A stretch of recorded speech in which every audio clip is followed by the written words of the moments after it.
hill walking guide Terry Lambert had the highest cholesterol of all the people we tested at the clinic. So your cholesterol this time is 8.3. Oh geez, that's high. Your bad cholesterol is quite high, this LDL cholesterol. Today, he's at the Bon Secours Hospital in Glasnevin in Dublin for a calcium CT scan to further investigate those numbers. I'm anxious about it. What you don't know is kind of fine, but it's better to know.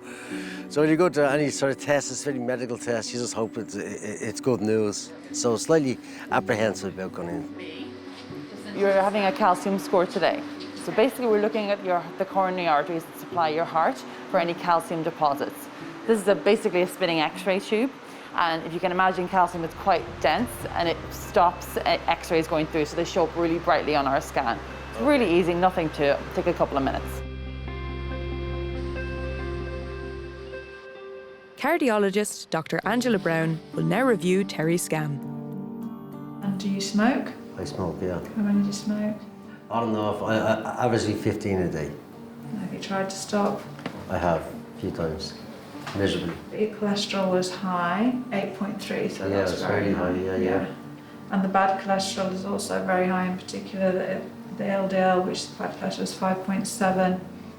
So already, when we do these risk calculators, you come into the high risk group. Okay. So that means you've got a higher chance of having a heart attack or a stroke over the next 10 years than someone else of your own age.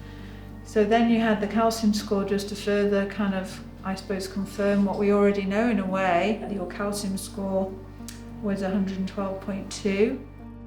A calcium CT score over 100 indicates moderate coronary artery disease. So that means that you have got some disease in the artery, and that was mainly in the artery to the front of the heart called the LAD. So the calcium is a marker really that there's disease in the artery. Right. So with the cholesterol of 8.3, that means it's possibly a familial hypercholesterolemia, so genetically inherited. That's very unlikely to get that down with diet alone. Lifestyle is very important. Stopping smoking is the single most important thing that you can do. The second thing is that with the cholesterol at this level, with you in high risk, we know you've already got plaque in the artery to the front of the heart. I would strongly recommend that you go on a statin. Okay. Because we know that will reduce your bad cholesterol and reduce your risk. But the smoking is really, really important. Okay. That makes all of these risk factors much worse. Yeah, that's pretty scary news, really, that I wasn't expecting, that I didn't know. Well, I knew I had high cholesterol, but I didn't really know it was at this extent of it. Definitely need to get onto the statins and quit the cigarettes. Stuff I know I should have been doing, but I suppose it's just a wake-up call.